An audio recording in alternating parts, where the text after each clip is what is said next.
할렐루야. 하나님의 평강과 축복이 여러분과 함께 하시기를 주님의 이름으로 축원합니다. 오늘 사무엘하 6장 1절부터 9절까지 말씀으로 하나님의 방법대로 하라, 하나님의 방법대로 하라, 이런 제목으로 말씀의 은혜를 나누고자 합니다. 다윗의 생애를 통하여 우리가 본받아야 하는 중요한 점이 있다면 그는 언제나 하나님께 여쭈는 삶을 살았습니다. 하나님, 이럴 땐 어떻게 해야 되죠? 하나님, 이럴 땐 어떻게 해야 되죠? 하나님께 자신의 삶을 통해 인생의 문제가 다가올 때 하나님께 여쭈며 살았습니다. 오늘 우리 삶에서 매우 어색하고 낯설게 느껴지는 부분인데, 다윗은 일상의 삶에서 하나님과 대화하고 그분의 음성을 듣고 살았습니다. 저는 우리 사랑하는 성도 여러분들도 하나님과 대화하고 하나님의 음성을 들으며 살게 되시기를 주님의 이름으로 축원합니다. 그러므로 다윗이 지은 수많은 시편의 내용을 보시면 이런 모습을 볼 수 있는데요. 시편 27편 1절과 2절 말씀 같이 읽습니다. 여호와는 내 빛이시요 내 구원이시니 내가 무엇을 두려워하겠습니까? 여호와는 내 삶의 힘이시니 내가 누구를 무서워하겠습니까? 악한 사람들이, 내 원수들이, 내 적들이 내 살을 뜯어먹으려고 덮칠 때 그들은 걸려 넘어질 것입니다. 아멘. 사랑하는 성도 여러분, 지금 여러분은 무엇을 두려워하고 계십니까? 지금 여러분은 누구를 무서워하고 계십니까? 우리가 하나님을 믿는다고 하면서 여전히 무엇을 두려워하고 여전히 누군가를 무서워한다면 우리 자신의 신앙을 점검해 봐야 합니다. 왜냐하면 우리가 하나님 그분을 온전히 신뢰하고 있지 않기 때문에 그렇습니다. 다윗이 고백하는 하나님에 관한 내용은 다윗 자신만의 고백이 아닙니다. 구원을 받은 하나님의 자녀들이 누구나 고백해야 하는 내용입니다. 다시 말해서 우리는 또 다른 다윗이 되어야 한다는 뜻입니다. 그러므로 이제 우리는 이런 고백을 해야 합니다. 세 가지죠? 따라합시다. 여호와는 내 빛이십니다. 여호와는 내 구원이십니다. 여호와는 내 삶의 힘이십니다. 아멘이십니까? 그러니 우리가 무엇을 두려워하겠습니까? 그러니 우리가 누구를 무서워하겠습니까? 우리가 하나님의 자녀로 산다는 말은 하나님이 내 빛이시고 내 구원이시고 내 삶의 힘이 되심을 고백하며 믿음으로 살아간다는 뜻입니다. 내 인생에 어떠한 환난과 역경이 다가온다 할지라도 그것 때문에 쓰러지는 것이 아니라 우리의 두 눈은 살아계신 그분만을 바라보는 것이죠. 여러분, 우리가 그런 얘기하죠. 강산 보지 말아라, 이런 얘기를 합니다. 여러분, 우리가 어느 한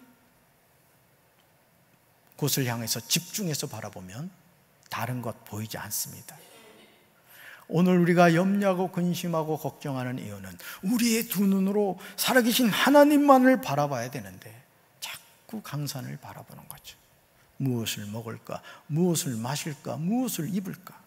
그러니까 자꾸 그 근심과 염려가 산덩어리처럼 되죠. 저는 사랑하는 성도 여러분들이 하나님이 내 빛이심을 고백하고 내 구원이심을 깨닫고 내 삶의 힘이 되심을 고백하며 살게 되길 주님의 이름으로 축원합니다. 이런 삶이 회복되어야 합니다. 우리를 넘어지게 하려고 하는 악한 사람들이 얼마나 많습니까?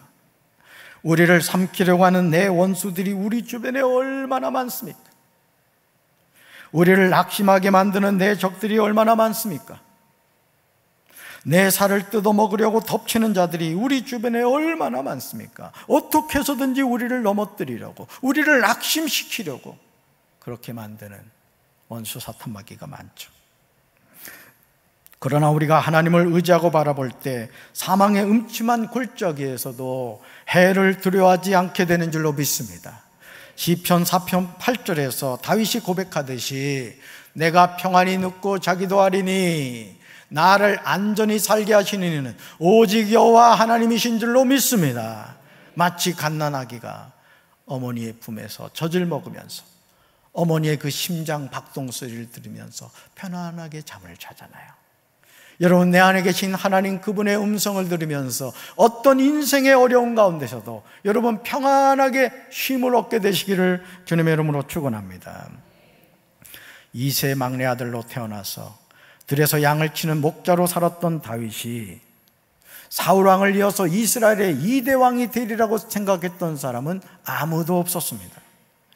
다윗에 대한 아버지 이새의 태도나 다윗의 큰형인 엘리압이 아버지의 심부름으로 전쟁터온 아우 다윗에게 말하는 태도를 보면 다윗이 형들에게도 사랑을 받지 못했음을 알게 됩니다. 여러분, 얼마나 불쌍합니까? 막내로 태어났는데 아버지도 인정해 주지 않고 형제들도 인정해 주지 않는 거예요. 여러분, 신앙생활을 하다 보면 여러분이 혼자 신앙생활하는 분들이 있을 겁니다.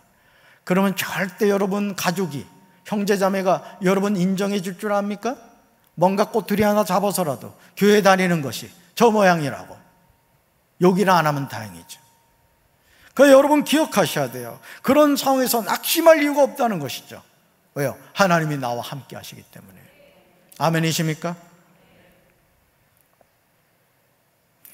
사랑하는 성도 여러분, 다윗이 처해있던 이 주변적인 삶의 상황은 그렇게 좋지 않았어요. 그러나 하나님은 전혀 신경 쓰지 않으셨습니다. 하나님이 다윗에게서 보신 것은 그의 중심이었습니다. 오늘도 하나님은 우리의 어떤 외형적인 위치, 또 내가 갖고 있는 세상적인 지위, 물질, 명예 이런 걸 보는 것이 아닙니다. 따라서 하나님은 나의 중심을 보십니다. 아멘이십니까? 다윗이 쓴 시편 곳곳에서 그가 노래하고 있듯이 진심으로 하나님을 갈망하는 다윗을 하나님은 외면하지 않았어요. 저는 우리 사랑하는 성도 여러분들이 믿음의 선한 싸움에서 끝까지 하나님 그분만을 갈망하며 살게 되길 주님의 이름으로 축원합니다. 그러기에 다윗은 인생의 풍파 가운데서도 평안히 누울 수 있었고 평안히 잘 수 있었고 자신을 알게 하시는 분이 오직 여호와심을 잊지 않았던 거예요. 사람은 그렇거든요. 나를 알아주는 사람이 있으면요, 사람은 절대 좌절하지 않습니다. 목회를 하면서도 이렇게 목회자에게 참 이렇게 말 한마디로 힘을 주는 분들이 있어요. 목사님, 이제 부목사 생활 오래 할 때 얘기해요. 목사님 데리고 가는 교회는, 모셔가는 교회는 진짜 복받은 교회일 거라고. 야, 이 말을 듣는데요, 그냥 아직 아무것도 안 보이는 거예요. 응? 부목사 생활을 하면서 여러분 16년을 해봐요. 시집살이 쉽지 않아요. 쉽지 않아. 우리끼리 얘기지만 담임 목사들 가운데 거시기한 담임 목사들 많아요, 솔직히. 저도 그런 담임 목사 안 되려고 애를 씁니다. 가끔 우리 전도사님들한테 물어봐요. 담임 목사 어떠냐고. 솔직히 얘기해봐라. 사랑하는 성도 여러분, 나를 알아주는 한 사람이 있을 때 우리는요, 인생에 좌절하지 않아요. 여러분, 하나님 그분을 의지하는 다윗을 어떻게 하나님이 쓰시지 않을 수가 있었겠습니까? 우리는 또 다른 다윗이 되어야 할 줄로 믿습니다. 사무엘하 5장 19절과 23절에서 우리가 주목해서 보아야 하는 중요한 낱말이 나와요. 바로 그것이 이거죠. 다윗이 여호와께 였죠. 다윗이 여호와께 였죠라는 표현이에요. 오늘 우리에게 생소하게 보이는 장면이지만 회복해야 하는 내용이기도 합니다. 한번 말씀 볼까요? 잘 보세요. 다윗은 여호와께 뭐 했다고요? 물었습니다. 블레셋 사람들에게 맞서 올라갈까요? 저들을 제 손에 넘겨주시겠습니까? 자, 그랬더니 여호와께서 다윗에게 뭐 하셨다고요? 대답하셨어요. 올라가라. 내가 블레셋 사람들을 반드시 내 손에 넘겨주겠다. 다윗이 여호와께 물었더니 그분이 또 대답하셨어요. 다윗아, 정면으로 올라가지 말고 포위하고 있다가 저들 뒤 뽕나무 숲을 맞은편에서 저들을 덮쳐라. 웃지 아멘이 안 나와요. 너무 심하네. 하나님께 물어봤더니 하나님이 어떻게 싸워야 되는지까지 알려주시는 거예요. 다윗은 하나님을 높은 보좌에 계신 분으로 보지 않았어요. 그 높은 보좌에 계신 분으로 보지 않았다고요. 자신의 삶에서 가까이 계신 분으로 섬겼던 것이죠. 저는 우리 사랑하는 성도 여러분들도 하나님을 높고 높은 보좌에만 모셔놓지 말고 오늘 내 삶의 중심에 오셔서 내 삶을 이끄시고 우리 가정을 붙들어 주시고 우리 강경제일교를 축복하시는 살아계신 하나님이신 것을 믿으시길 바랍니다. 다윗은 하나님을 인격적인 존재로 대했던 거예요. 정말 중요합니다. 하나님을 멀리 계신 분이 아니라 나와 함께 하시고 내 신음소리 들으시고 내 인생의 고난과 역경이 다가올 때 힘들지? 많이 속상하지? 내가 있잖아. 네? 여러분 한동안 그거 유행이었잖아요. 아빠 힘내세요. 그죠? 하나님이 함께 계시잖아요. 여러분 믿음으로 승리합시다. 그래서요 다윗은 하나님께 마치 아버지에게 여쭤보듯이 그렇게 여쭤봤던 거예요. 그죠? 여러분 부자지간에 이게 참 서로 앉아가지고 이런저런 얘기하는 거 보면 너무 멋있지 않아요? 아빠, 아버지, 제가 이런 일이 있어요. 일단 어떻게 해야 되죠? 그랬구나. 그럴 때는 이렇게 하렴.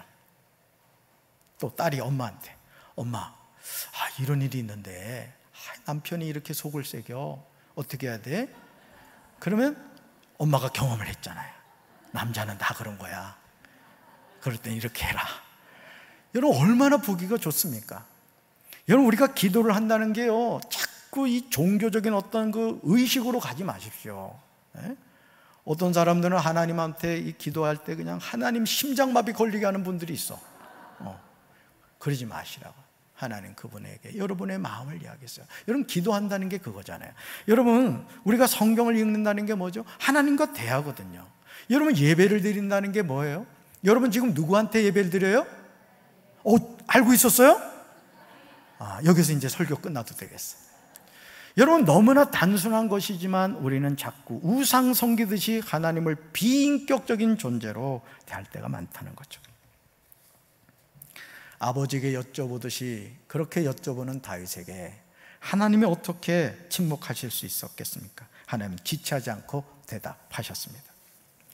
사랑하는 성도 여러분, 이제 우리 삶에서 이런 하나님과의 물음과 대답이 회복되어야 될 줄로 믿습니다.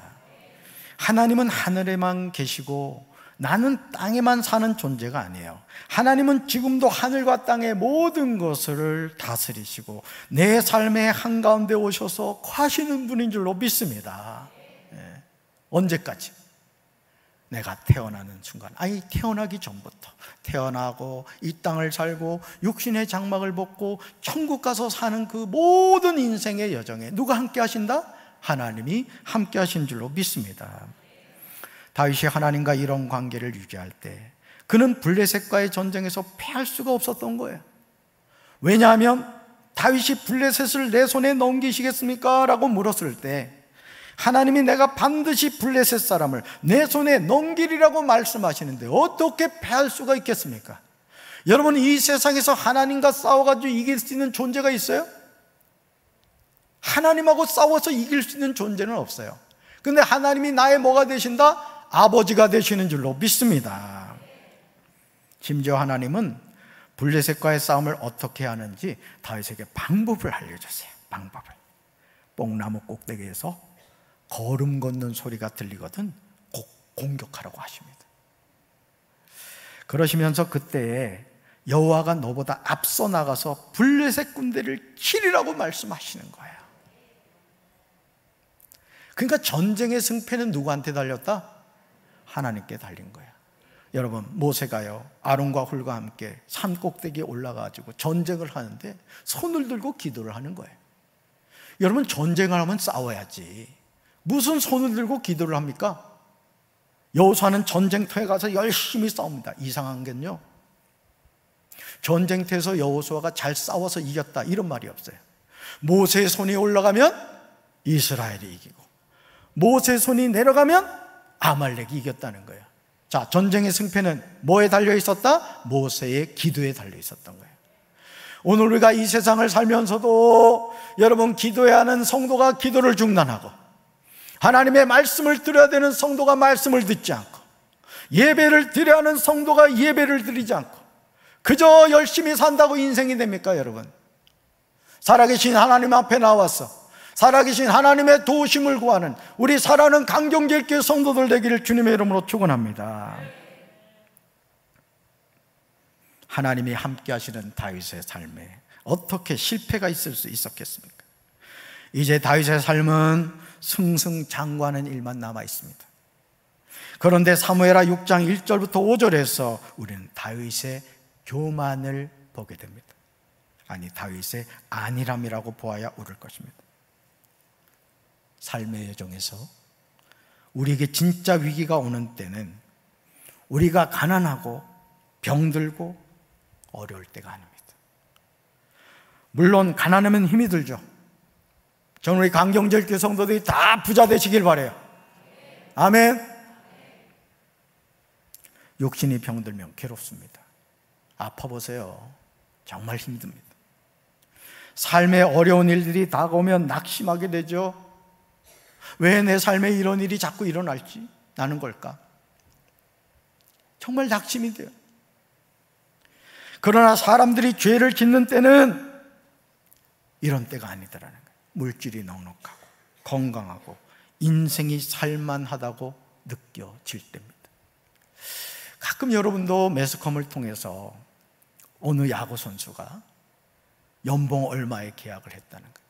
이제는 진짜 두각을 나타낼 일만 있는데 안타깝게도 마약을 하고 스포츠 도박을 하고 다른 사람을 폭행하고 이래가지고 이제는 막 성공의 가도를 달려갈 선수가 하루아침에 그냥 폭망하는 것을 보게 돼요. 여러분, 우리가 하나님의 자녀로 살아간다는 것은 무엇입니까? 끝까지 겸손함을 잃지 않고 하나님 그분의 손을 붙잡고 믿음의 선한 싸움 승리해야 될 줄로 믿습니다. 하나님이 필요하지 않다고 느껴질 때가 있습니다. 하나님이 함께 하심으로 다윗은 이스라엘 영내에서 블레셋 족속을 몰아내고 그동안 그들의 지배 아래 있던 국경지대의 마을에서 여호와의 궤를 다시 찾아올 수가 있었습니다. 다윗은 우선 온 이스라엘에서 가장 뛰어난 장병을 3만 명쯤을 모았습니다. 여러분, 3만 명이면 대단하지 않아요? 강경이 지금 8,400명이라고 말하는데 여러분, 거의 4배가 되는 거잖아요. 다윗은 그들을 거느리고 예루살렘에서 서쪽으로 12km쯤 나가 바알레 유다, 즉 유다 지파의 바알레 마을에 이르렀습니다. 이곳은 나중에 기럇 여아림이라고 불렸습니다. 바로 이 말에 보관되었던 법궤를 다윗이 예루살렘으로 운반할 작정이었습니다.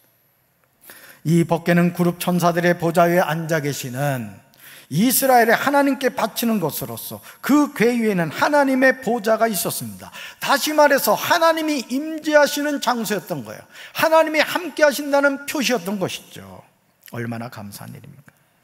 사무엘상 4장 11절에서 이스라엘은 블레셋과의 싸움에서 패하여 하나님의 궤는 빼앗겼고 엘리의 두 아들 홈니와 비느하스는 죽임을 당하였습니다. 얼마나 수치스러운 일이에요. 하나님의 백성이 블레셋과의 싸움에서 졌을 뿐만 아니라 하나님의 임재의 장소인 법궤조차도 빼앗긴 거예요. 블레셋 사람들이 전리품으로 하나님의 궤를 취하였지만 일로 인하여 하나님의 심판이 임합니다. 사무엘상 5장 6절에서 하나님이 아스돗과 그 이웃 백성에게 벌을 주셨습니다.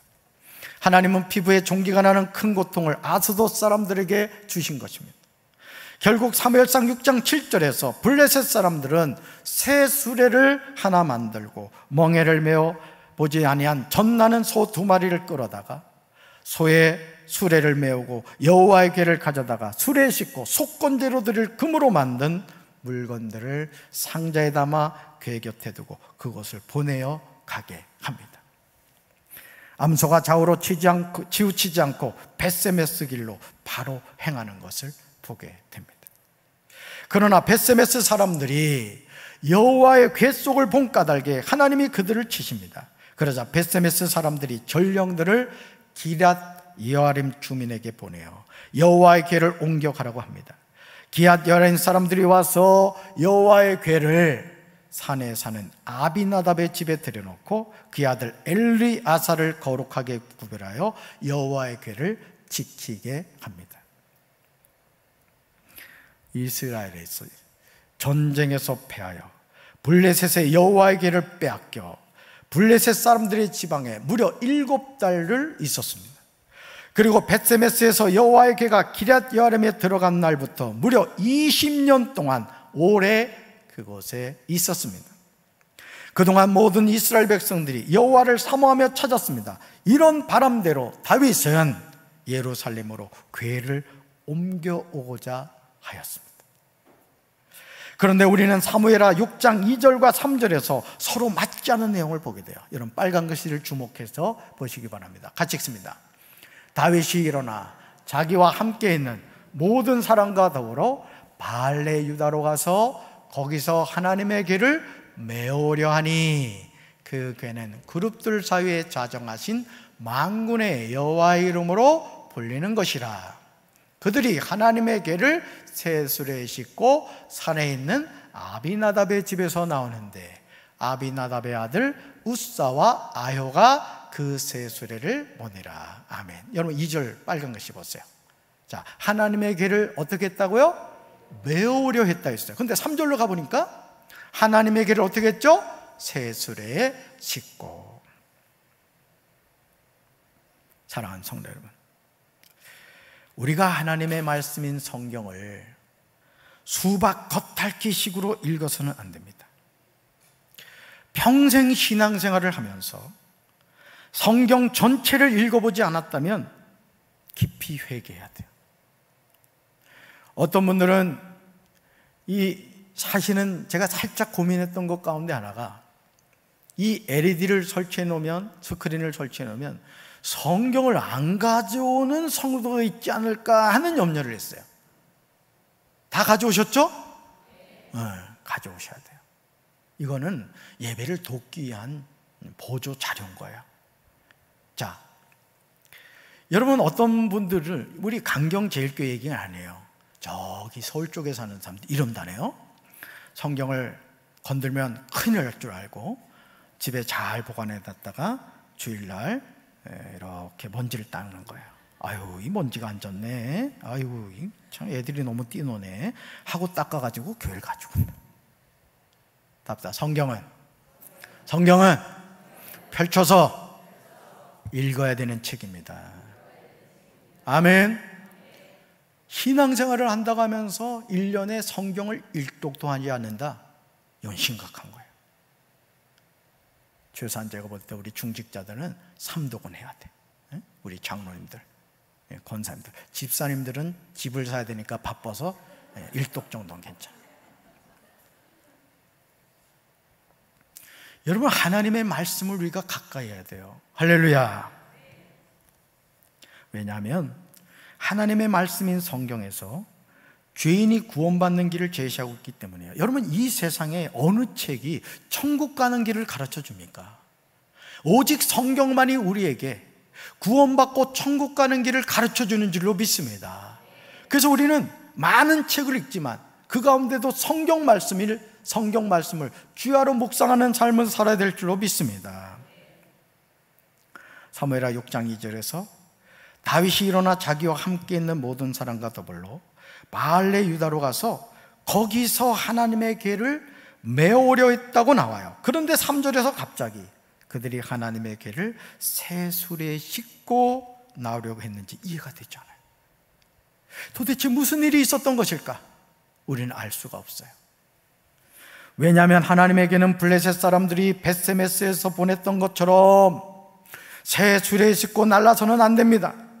하나님의 궤는 반드시 고앗 자손들이 어깨에 메고 날아야 됩니다.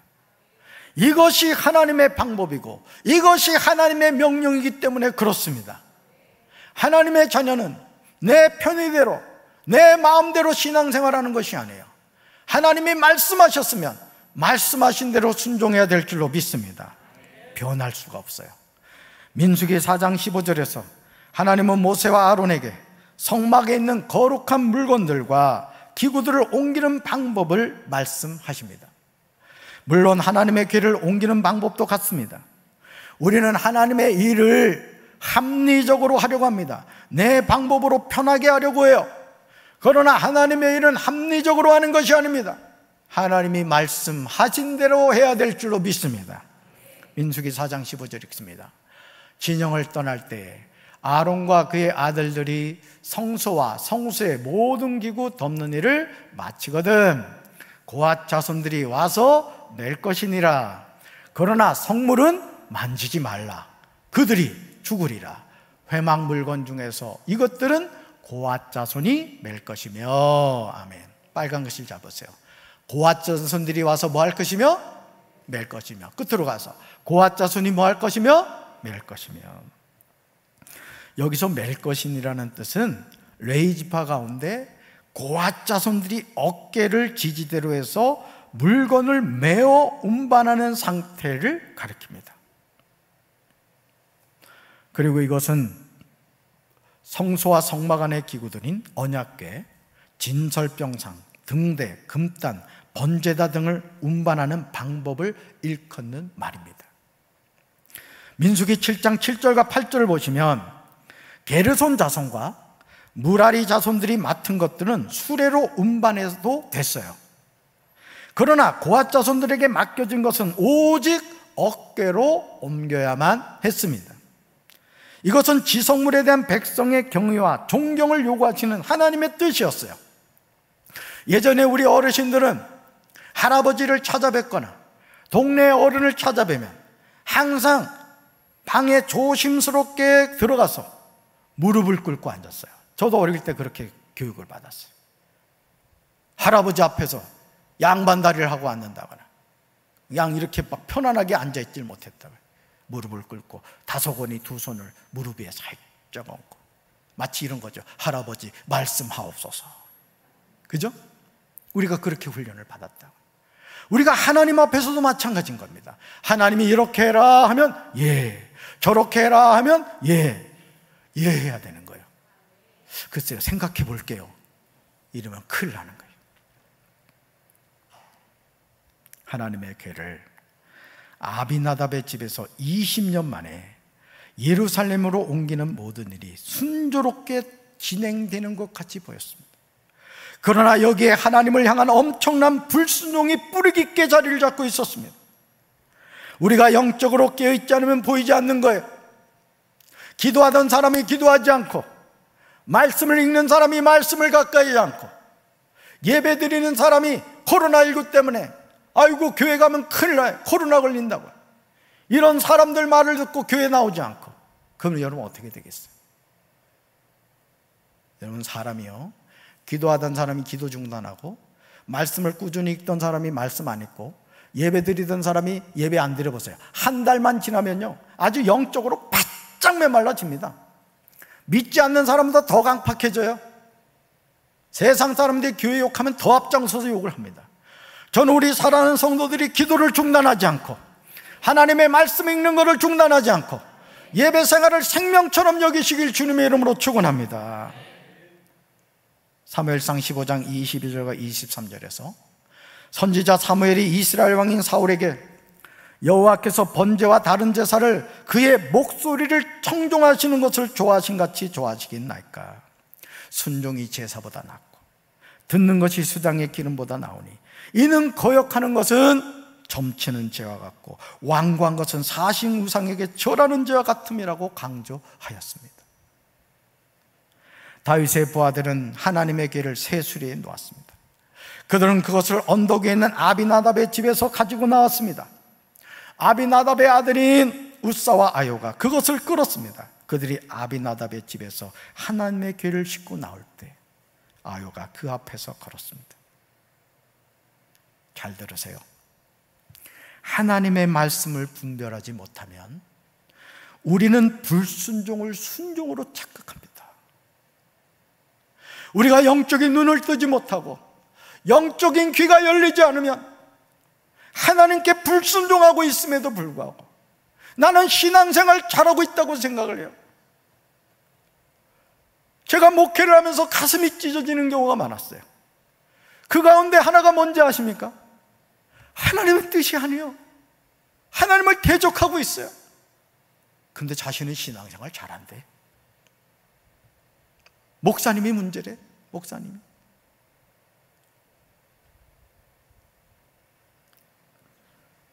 사무엘하 6장 5절을 보시면 당시 일이 얼마나 큰 축제였는가를 알게 돼요. 같이 읽습니다. 다윗과 이스라엘 온 족속은 잣나무로 만든 여러 가지 악기와 수금과 비파와 소고와 양금과 제금으로 여호와 앞에서 연주하더라. 여러분, 몇 년 만에 하나님의 개가 예루살렘으로 돌아온다고요? 무려 21년 만에 돌아오는 거예요. 얼마나 기쁘겠어요. 얼마나. 모든 것이 완벽했습니다. 이보다 더 좋을 수가 없었어요. 무려 20년 만에 하나님의 개가 예루살렘으로 오게 된 거죠. 그러니 말로 다 할 수 없는 기쁨이 충만했습니다. 이스라엘 전체가 축제가 된 거예요. 다윗을 비롯한 모든 이스라엘 백성들이 기쁨의 도가니가 되었습니다. 그러나 이것은 폭풍전야였습니다. 하나님의 심판이 임박한 상황이었던 거예요. 하나님은 하나님의 명령을 거역하는 다윗과 이스라엘 자손을 그냥 두고 보실 수 없으셨습니다. 여러분, 우리가 부모로서 자녀가 걷길로 갈 때 어느 부모가 그 자녀를 가만둡니까? 그 자녀를 사랑하기에 회초리를 드는 거예요. 여러분, 하나님의 징계는 우리를 죽으라고 내리는 게 아닙니다. 우리를 사랑하기 때문에, 우리를 바른 길로 가기 위해서 하나님의 인생 채찍과 사람 막대기로 우리를 바른 길로 이끌어 가시는 줄로 믿습니다. 하나님의 괴를 어깨에 매어서 나르라는 명령에 순종하지 않는 불순종을 싫어하신 거예요. 다윗의 부하들이 나곤의 타작마당에 이르렀을 때 소들이 뛰어서 하나님의 괴가 수레에서 떨어지려 했습니다. 그런데 그때 웃사가 손을 내밀어 괴를 붙잡았습니다. 여러분, 다행이죠. 마치 여기 있는 이 크레스탈 강대상이 어떻게 돼가지고 이 아래로 떨어지려고 했어요. 그랬더니 우리 이종 장로님이 쏜살같이 달려와가지고 아이고 하고 잡았어요. 여러분, 잘한 거예요, 잘못한 거예요? 칭찬해 줘야 되죠. 아유, 우리 장로님 참 빠르시네. 칭찬을 해줘야 돼요. 여러분, 웃사가 지금 뭘 잡았다고요? 술에서 떨어지는 하나님의 괴를 붙잡았어요. 그러나 하나님은 웃사에게 노하셔서 그를 죽이셨습니다. 이는 웃사가 아무나 만질 수 없는 괴를 만졌기 때문이에요. 웃사는 하나님의 괴 곁에서 죽었습니다. 여러분, 하나님은 하나님의 말씀대로 역사를 주관해 가시는 줄로 믿습니다.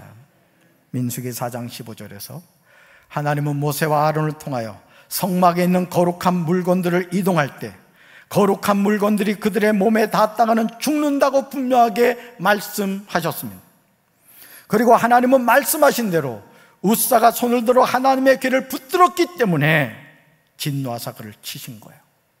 소들이 뛴 것은 하나님의 진노하신 심판이었던 것입니다. 사랑하는 성도, 우리가 신앙생활하면서 하나님의 말씀이 중심이 되지 못하고 내 마음대로 내 느낌대로 신앙생활할 때가 얼마나 많아요. 코로나19 앞에서 추풍낙엽처럼 주님의 품을 떠나는 사람들이 너무너무 많아요. 백화점은 가고 영화는 보러 가고 지하철에 사람들이 꽉꽉 참에도 불구하고 정부가 그런 거 가지고 여러분 방역 지침 어겼다고 얘기합니까? 근데 교회에서는 예배드리면 마치 교회에서 확진자가 나오는 것처럼 그렇게 얘기를 하죠. 여러분, 분별하셔야 돼요. 여러분, 교회만큼 방역수칙 잘 지키는 데 있습니까? 여러분 보세요. 거리 두기 잘하셨지. 다 마스크 쓰고 있지. 또 들어올 때 장로님하고 우리 예배위원들이 손소독 다 하지. 온도 재지. 여러분, 지하철 탈 때 온도 재는 거 봤어요? 분별하셔야 됩니다, 여러분. 여러분, 코로나19 앞에서 우리가 뭘 깨달아야 되느냐? 우리가 하나님을 더 가까이 해야 되는 것을 깨닫게 되길 주님의 이름으로 축원합니다.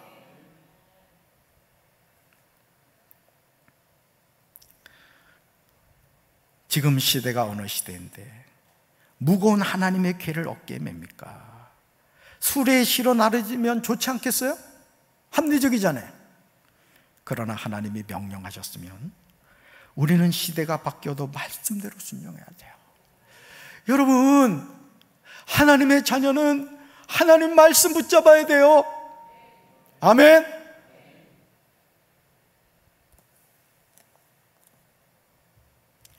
하나님의 자녀는 세상적인 가치관으로 살지 않습니다. 하나님의 자녀는 따라서 성경적인 가치관으로 살아갑니다. 세상이 아무리 성공이기를 제시해도 그것이 하나님이 기뻐하시지 않는 성공이면 생각해 볼 가치가 없는 거야. 여러분, 돈 벌 때도요, 정직하게 돈 버셔야 돼요. 남의 눈에서 피눈물 빼고 그런 불의한 방법으로 돈 벌지 마세요. 성공하기 위해서 남을 짓밟고 올라가는 성공 추구하지 마세요. 하나님이 불꽃 같은 눈동자로 보고 계시다고요.